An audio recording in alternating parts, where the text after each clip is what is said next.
And this is certainly one of Lance's best events. He's a terrific tumbler. Has a great opening tumbling run. Watch this. On a back handspring.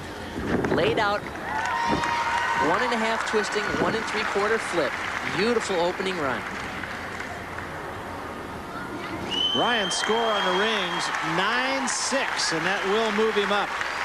I love that combination on the floor as Lance does 4 hops in a row out of the circles. Look at the flexibility in that press to handstand.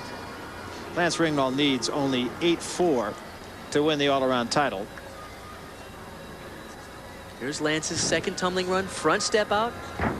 Through to double twist. Punch front 1 1/4. Good combination. Showing the judges both front tumbling and back tumbling. Once again, the judges are looking for the gymnast to cover the full 12-meter by 12-meter floor area. They have 50 to 70 seconds to do that. Look at the flexibility. That's called a Y scale. It normally looks like a Y. His looks sort of like a sideways T. That was nicely done. There's a tuck double dismount. Great finish. Think he'll get an 8-4? No problem for Lance, and it's really nice to see that relief on his face. He's really pleased with his performance today. He should be, and he really finished with a flourish. He didn't back off 1 iota. Take another look at the dismount. A couple of weeks ago at the Nationals, Lance was certainly disappointed that he didn't win the all-around title, but you can see it in his face here. He's glad he's got it back. Lance Ringwald has won it without question. Jim Kelly will tell you just how much he has won it by. Cheney Humphrey was second, and probably David St. Pierre was third. Up top to Jim Kelly. Okay, Barry and Bart, thank you very much. Nice job. So the obvious winner, Lance Ringwald. All right. Well, from a couple of gymnastic experts down on the floor to one alongside, a man who became a household word, of course, back in 1976 when he coached Nadia Comaneci to the Olympic gold in Montreal and the Olympics up there, the Summer Olympic Games, and then really a household name in 1984 with Mary Lou Retton, Bella Caroli alongside. Thank you for sitting and joining us tonight. You've got 6 girls here, Bella's girls, if you will, and they're all 13 years of age. Who is the best right now, this stage of development? It's really hard to pinpoint one, and I really don't want to take this adventure to pinpoint somebody because there are very close value.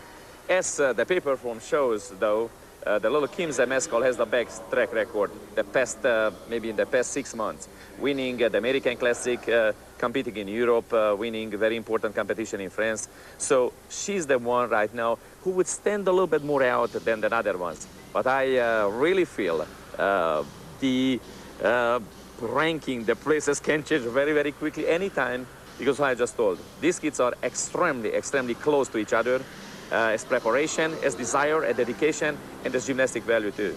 Bella, after you defected in '76 and you set up Bella's shop, if you will, in Houston and started becoming the premier coach in women's gymnastics, you've changed your philosophy a little bit now, and you're starting the girls out at a much younger age, at about 5 or 6 years of age. How come? Well, it's always been the philosophy of it, stoned behind my instructional line, starting as early as. As a matter of fact, I was the first one around the world who started out with very, very young kids to do gymnastics. First time, just like playing with them. Then suddenly realizing they have a tremendous capability, a tremendous potential. And that's how came out Nadia's generation back in 1974, 75. Then we hit the Olympic glory in '76 when the little Nadia became Olympic champion. Sit right where you are, because this is fascinating, and we'd like to learn more from Bella Caroli when we come back to Oklahoma City, and ESPN's live coverage of this 1989 U.S. Olympic Festival continues. Girls, if you will, all 13 years of age. Is that by design, so you can bring them all along together and maybe have a future champion emerge? This is extremely important. The Olympic Sport Festival in this year gave us a tremendous opportunity to push into the fire, in the squat fire, our best junior team. What does it mean for us? We see now our future. We're going to see exactly what we're going to have in 1992. That's the time when a young, talented athlete can become and can develop into an Olympic competitor. That's happened back in old times, back in 1981, 82. Mary Lou started out as a young junior and developed into an Olympic champion. That in 1985, immediately after 84 Olympic, we started out with Phoebe Mears and the little Christie's generation and developed them into excellent Olympic athletes. Now we have our future in front of us. these kids are probably even more, maybe not talented, but extremely dedicated and decided, you know, to hit some big times. Great to talk with you with that same emotion that we saw you hug Nadia and Mary Lou Retton. All right. Thank you for joining us live, Bella Caroli, the coach of Bella's girls, 6 13-year-olds here, and maybe, who knows, another Mary Lou Retton. We'll wrap up our evening's coverage when we come back to Oklahoma City. In the men's all-round, Lance Ringnauld, Cheney Humphrey gets the silver, David St. Pierre the bronze. And the men's team competition final standings, east, south, north, and west.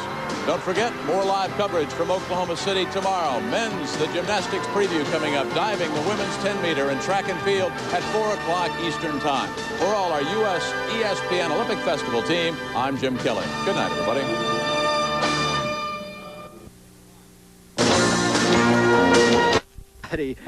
In this